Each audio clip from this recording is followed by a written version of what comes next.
మీ business ఏదైనా మీ ఊర్లో promotion చేయాలంటే అది సుమన్ టీవీతోనే సాధ్యం. ఇప్పుడే సంప్రదించండి. ఆయన లేకపోవడం మాకు ఒక పెద్ద బాధాకరం. అది ఆయన ఉండేది ఉంటే ఎంత సంతోషం ఉందో అసలు. అతను డాడీని అలా చూసి తట్టుకోలేకపోయినాము. లాస్ట్ 4-5 days డాడీతో ఉన్నాము. అప్పుడు డాడీ మమ్మల్ని గుర్తుపట్టలేదు కూడా.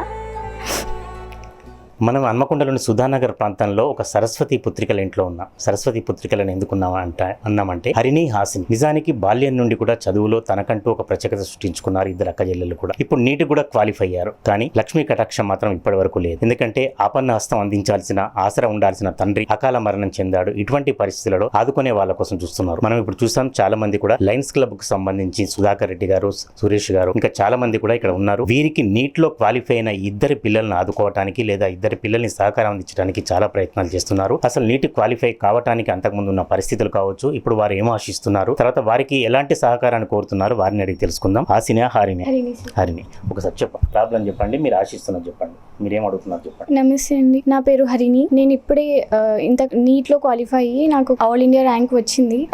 క్వాలిఫై అయినప్పటికీ సర్టెన్ ఫీజ్ అనేది ఉంటుంది కదా, MBBS కాలేజ్లో జాయిన్ అయిన తర్వాత ఆ ఫీజ్ కట్టడానికి ఎవరైనా హెల్ప్ చేస్తారని నేను చూస్తున్నాను. అండ్ ఆల్రెడీ నాకు చాలా మంది అంటే డాడీ వాళ్ళ ఫ్రెండ్స్ అందరు నాకు సపోర్టివ్ గా ఉన్నారు. అండ్ ఇప్పుడు కూడా ఇంతమంది హెల్ప్ చేస్తున్నా కూడా అవన్నీ సరిపోవని ఇంకా హెల్ప్ కోసం చూస్తున్నాము. సో మీరు ఎవరైనా హెల్ప్ చేస్తే నాకు ఫర్దర్ స్టడీస్ కి హెల్ప్ అవుతుంది అని అనుకుంటున్నాను. డాడీతో ఎట్లా ఉండేది మీకు? డాడీతో బాండింగ్ కావచ్చు, లేదా డాడీ సహకారం కావచ్చు, చదువుకు సంబంధించి కావచ్చు, ఎట్లా ఉండేది? డాడీ ఎప్పుడు నాతో ఫ్రెండ్ లాగానే ఉండేది. మాకు ఫాదర్ అండ్ డాటర్ రిలేషన్ కన్నా ఒక ఫ్రెండ్ రిలేషన్ ఎప్పుడు కొట్టుకోవడం కానీ అలాగే ఉండేది మేము ఎక్కువ. అండ్ ప్రతి విషయం ఇప్పుడు నాకు నీట్ ఇలా రాయాలి, దీంట్లో ఇంత స్కోర్ వస్తే ఇలా వస్తుంది, అండ్ ఫర్దర్ డీటెయిల్స్ కూడా నాకు ఇప్పుడు పెద్దగా తెలీదు. అవన్నీ మా డాడీ చూసుకుంటాడనే నమ్మకం ఉండేది. అన్నీ అంతా ఆయనే చెప్పేది మాకు. చిన్నప్పటి నుంచి ఎలా చదవాలి ఏందని కూడా చెప్పేది. తక్కువ మార్క్స్ వచ్చినా కూడా తిట్టకపోయేది. ఇంకా ప్రయత్నించాలి, నీ బెటర్ ఇవ్వు, తర్వాత చూసుకుందామని చెప్పేది. ఎప్పుడు ఫోర్స్ చేయకపోయేది, కానీ చదివితే బాగుంటుందని చెప్పేది. అలా. మీ స్కూలింగ్ కానీ కాలేజ్ ఎక్కడ అయింది? నా schooling progress high school Reddy కాలనీలో అయింది. అండ్ ఇంటర్మీడియట్ డాడీ కర్ణాటకలో చేసేవారు, అక్కడే చదువుకున్నాను. First and second year. First year వచ్చేసి Narayana college, second year Balki Karnataka, అక్కడ చదువుకున్నాను. ఎట్లా ఫాదర్ ఇన్సిడెంట్ ఎట్లా జరిగింది సడన్ గా? డాడీకి సెప్టెంబర్లో క్యాన్సర్ అని డిటెక్ట్ అయింది. అప్పటి వరకు మేము అది సిమ్టమ్స్ కూడా ఏం లేవు. లాస్ట్ వరకు కూడా అది కూడా 4th stage లో బయటపడింది. ఒకటేసారి సీరియస్ గా తెలిసింది అది 4th stage లో ఉందని. ఇంకా ట్రీట్మెంట్ కి కూడా వాళ్ళు ట్రై చేశారు డాక్టర్స్ కూడా, బట్ అది 4th stage లో ఉంది కాబట్టి వాళ్ళు కూడా ఏం చేయలేకపోయారు. అండ్ దానికి ఏమైనా సిమ్టమ్స్ ఉంటే మనం ఏమైనా పర్టికులర్ గా చూసుకుంటాం కదా, అది కూడా లేకుండా పోయింది. మా డాడీ కూడా మమ్మల్ని పిలవలేదు, అంటే డాడీకి అంత సీరియస్ గా ఉన్నా కూడా మాకు తెలియని ఇవ్వలేదు. యాక్చువల్ గా లాస్ట్ 15 days లో డాడీకి సీరియస్ గా ఉందని చెప్తే అమ్మ అప్పుడు నేను వెళ్ళాను. అప్పుడు కూడా డాడీ వద్దన్నారు. అప్పుడు నీట్ ఎగ్జామ్ ఉందని చెప్పేసి మమ్మల్ని పిలవనివ్వలేదు. మేమే ఫోర్స్ గా వెళ్ళినాము.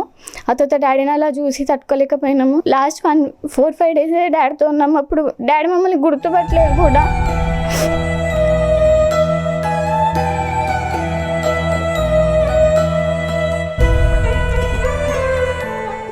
మీ తండ్రి జ్ఞాపకాలన్నీ కూడా ఇప్పుడు మీకు మెడిసిన్లో ఉపయోగపడాలి ఖచ్చితంగా. మీకు ఎందుకంటే ఈ డాక్టర్ చదవాలని ఫాదర్ అంబిషనా మీదా, ఎట్లా మీ అక్క చెల్లెలదా, తల్లిదా, మదర్దా? ఇది మా డాడీ డ్రీమ్ సార్. మేమిద్దరం డాక్టర్స్ అవ్వాలని మా డాడీ అనుకునేవాళ్ళు. చిన్నప్పటి నుంచి అలానే మేము కూడా, మాకు కూడా ఇంట్రెస్ట్ ఉండే డాక్టర్ అనేసి. సో అలాగే నీట్ పర్సూ చేసి ఇప్పుడు కష్టపడ్డాం సార్. మాకు ఎంత చేతనైందో అంత చేసాం సార్. ఇంకా ఫర్దర్ గా మాకు హెల్ప్ కావాలని మా డాడీ ఉన్నారు అనుకున్నాం ఇన్ని రోజులు, బట్ ఇప్పుడు కొంచెం హెల్ప్ కావాలి సార్. ఇద్దరిది ఒకే సంవత్సరం ఎట్లా వచ్చింది మెడిసిన్ సంబంధించింది? అంటే ఇద్దరు ఒక ఇయరా? లేదు సార్, నేను డ్రాప్ తీసుకున్నాను నీట్. నాకు ఫస్ట్లో ర్యాంక్ రాలేదని తర్వాత డ్రాప్ తీసుకున్నాను. మా చెల్లి ఫ్రెషరే సార్. ఈరోజు సమాజమే కాదు, హాసిని వెంట ఉన్నది తండ్రితో పాటు. తండ్రి లేకున్నా కూడా ఆ బాధ్యత అంతా కూడా బరువును మోస్తున్న తల్లిది కూడా ఉంది. అసలు వారు ఏం కావాలని ఆలోచించారు, తర్వాత ఇప్పుడు ఏం ఆశిస్తున్నారు, ఒకసారి వారి మదర్ని కూడా అడిగి తెలుసుకుందాం. అమ్మ చెప్పండి. వాళ్ళ డాడీ కోరిక పిల్లలు డాక్టర్ కావాలని కోరిక సార్. కానీ ఆ కోరిక ఆయన ఉన్నప్పుడే నెరవేరుస్తారని అనుకున్నాను. ఆయన నెరవలేక ఆయన చనిపోయడం వల్ల ఆ కోరిక దాతలు ఎవరన్నా ముందుకొచ్చి నెరవేరుస్తారని కోరుకుంటున్నాను సార్. ఆయన ఉండేది ఉంటే చాలా సంతోషపడేవాడు, కానీ ఆయన లేకపోవడం మాకు ఒక పెద్ద బాధాకరం. అది ఆయన ఉండేది ఉంటే ఎంత సంతోషం ఉండో, అసలు ఏ విధంగా ఉండనో పరిస్థితి తెలియదు. నా బిడ్డల్ని ఇద్దరిని డాక్టర్లు చేసి ఇప్పుడు ఆయనకు వచ్చిన జబ్బుని అదే చదువు మన ఆన్కాలిష్ చేపించి అదే చేపియాలని నా కోరిక సార్. మంచిదమ్మా మీ ఆలోచన, కానీ ఇప్పుడు ఆచరణ పెట్టడానికి ప్రయత్నాలు కావాలి. ఎవరైనా దాతలు ముందుకొచ్చి కొంచెం సాయం చేస్తారని కోరుకుంటున్నా సార్. మీరు ఇంకెవరైనా అడిగారా ఇప్పటి వరకు, బయటి వాళ్ళని కానీ లేకపోతే ఎవరైనా లీడర్స్ని కానీ? ఎవరిని అడగలేదు, మొత్తం వాళ్ళ ఫ్రెండ్స్ వరకు ఇప్పటి వరకు వాళ్ళ ఫ్రెండ్సే చేశారు సార్. ఇప్పటి వరకు ఎవరిని మేము లీడర్లు ఇట్లా ఎవరిని అడగలేదు సార్. పిల్లల రిజల్ట్ వచ్చాక చూద్దామన్నట్టుగా అనుకున్నాం సార్. హరిణి ఆసిన్లకు సంబంధించిన రవీందర్ గారు ఏదైతే అకాల మరణం చెందారో అప్పటి నుంచి దాదాపు క్లాస్మేట్స్, స్థానికంగా నేరేడుపల్లి హై స్కూల్కి చెందిన క్లాస్మేట్స్ అంతా కూడా తలో చేయి వేస్తున్నారు, అన్ని రకాలు కూడా సహకారం అందిస్తున్నారు.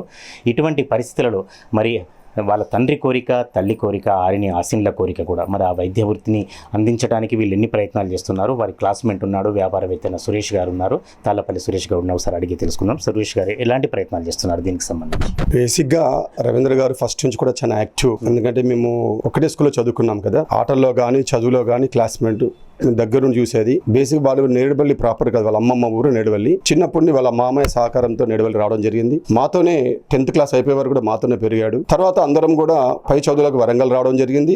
అందులో భాగంగా అతను ఎంపీసీ తీసుకోవడం, నేను బైపీసీ తీసుకోవడం జరిగింది. కాలక్రమేణా అతను ఒక ప్రైవేట్ కాలేజీలో లెక్చరర్ చేస్తూ తర్వాత వృత్తిరీత్యా ఒక బ్యాంక్ ఎంప్లాయీగా బెంగళూరు వెళ్ళడం జరిగింది. ఇది అనేది ఒక అన్ఎక్స్పెక్టెడ్ ప్రైవేట్ ఎంప్లాయీగా ఉండేది. అన్ఎక్స్పెక్టెడ్ గా ఒక వ్యక్తి, అంటే రవీంద్ర అనే వ్యక్తి అసలు హెల్త్ పాయింట్ ఆఫ్ వ్యూలో కానీ, ప్లానింగ్ లో కానీ, ఫైనాన్షియల్ కానీ ప్లానింగ్ లో ఉంటాడు. మరి ఇది మరి ఎలా జరిగింది అనేది అసలు మాకే అకాల మరణం జరగడం, మేము కూడా మా క్లాస్మేట్స్ కానీ మా స్కూల్ మేట్స్ కానీ మీ అందరూ కూడా ఇప్పటికి కూడా జీర్ణించుకోలేకపోతున్నాం. అలాంటి సమయంలో జస్ట్ అలాంటి మనం లాస్ట్ సెప్టెంబర్ లో ఈ 4th స్టేజ్ క్యాన్సర్ బయటకు రావడం, జనవరిలో అకాల మరణం చెందడం అనేది మీ అందరూ జీర్ణించుకోలేకపోతున్నాం. అయినప్పటికీ ఈ సరస్వతి పుత్రులకు మేమున్నామని చెప్పేసి మీ అందరం కూడా ఆ ఫ్యామిలీకి అండగా ఉంటాం. రేపు మెడికల్ సీట్ వచ్చినా కూడా దానికి కావాల్సినటువంటి ఫైనాన్షియల్ సపోర్ట్ అయితేనేమి, వాళ్ళ అన్ని రకాలు కూడా మేము ఉంటాం.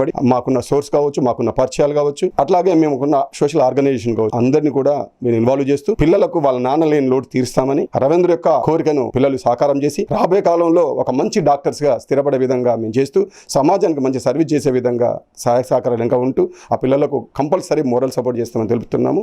ఆ పిల్లలను కూడా ఎప్పుడు మీరు భయపడకండి. మీ వెనుక చిన్ననాటి మిత్రులు ఉన్నాం, సమాజం ఉంది, మీరు ఒంటరిగా అసలే ఫీల్ కావద్దు, మేమున్నాము, సమాజం చాలా పెద్దది. ఎప్పుడు కూడా మీరు మీ మనసులో ఎలాంటి పెట్టుకోకండి. నాన్నగారిని యొక్క ఆశను దృష్టిలో పెట్టుకొని మీరేంటో నిరూపించుకోండి. This is right choice. మీకు మీ వెనుక మేమున్నాం. Thank you sir. మంచి ఆలోచన, ఇది ఆచరణలో పెట్టండి. సుధాకర్ రెడ్డి గారు, మీరు ఒక లయన్స్ క్లబ్ స్వచ్ఛంద సంస్థ, ఇంటర్నేషనల్ సంస్థ. లయన్స్ క్లబ్ తరఫున ఎంతో మందికి సహకారం అందిస్తుంటారు. మీరు ఒక ఉప గవర్నర్ హోదాలో కూడా ఉన్నారు. ఇటువంటి వ్యక్తులకు, పిల్లలు చదువుకోవాలనే తపన కలిగే పిల్లలకు ఎలాంటి సహకారం అందించదలుచుకున్నారు? ఈ విషయంలో కూడా ఏ విధంగా ముందు పడదలుచుకున్నారు? ముఖ్యంగా రవీంద్ర గారి గురించి తెలుసుకున్నప్పుడు, రవీంద్ర చాలా కష్టజీవి, కష్టపడి పనిచేసేటువంటి మనస్తత్వం ఉన్నటువంటి వ్యక్తి. వారి పిల్లలు కూడా ఒక మంచి ఉన్నత పౌరులుగా తీర్చిదిద్దాలనే ఆలోచనతో, మరి పిల్లలకు కూడా చక్కటి విద్యాబోధన అందించాలనే ఆలోచనతో ఇప్పుడు తపన పడేవారు. మరి ఇప్పుడు వారి కోరిక మేరకు ఇద్దరి పిల్లలు కూడా వారికి మెడిసిన్ లో సీట్ రావడం అనేది చాలా సమాజం గర్వించదగ్గటువంటి విషయం. ఎందుకంటే ఆడపిల్లలు ఇప్పుడు సమాజంలో ఒక ఉన్నత స్థితికి ఎదగడానికి చాలా కృషి చేస్తున్నారు. మరి ఇప్పుడు వారికి మనం ఒక మానవతా దృక్పథంతో ఆదుకోవాల్సినటువంటి అవసరం అందరికి ఉన్నది. ఎవరికి తోచిన సహాయం వారు చేయాలని చెప్పి నేను విజ్ఞప్తి చేస్తున్నా. అదేవిధంగా లయన్స్ ద్వారా కూడా, లయన్స్ సమాజంలో ఎంతో మందికి సహకారం అందిస్తుంది. మరి ఇద్దరి పిల్లలకు కూడా లయన్స్ ద్వారా వీలైనంత వరకు అందరితోటి మాట్లాడి వారికి కూడా సహకారం అందిద్దాం. వారి ఉన్నత చదువులు చదవాలని చెప్పి కోరుకుంటూ, మరి వారి నాన్నగారు అయితే ఏదైతే కోరిక ఉన్నదో మరి ఆ కోరికను ఆ పిల్లలు కూడా నెరవేరుస్తారని చెప్పి వారి కోరిక ఉంది. మరి తప్పకుండా వారికి మన అందరం కూడా సహకారం అందిద్దాం. ఉన్నత చదువుల కోసం వారిని ముందుకు స్థాయికి వెళ్ళే ఆలోచన చేద్దాం. ఆయన లేకపోవడం మాకు ఒక పెద్ద బాధాకరం. అది ఆయన ఉండేది ఉంటే ఎంత సంతోషం ఉండో అసలు. అతనితో డాడీని అలా చూసి తట్టుకోలేకపోయినాము. లాస్ట్ 4-5 days డాడీతో ఉన్నాము. అప్పుడు డాడీ మమ్మల్ని గుర్తుపట్టలేదు కూడా.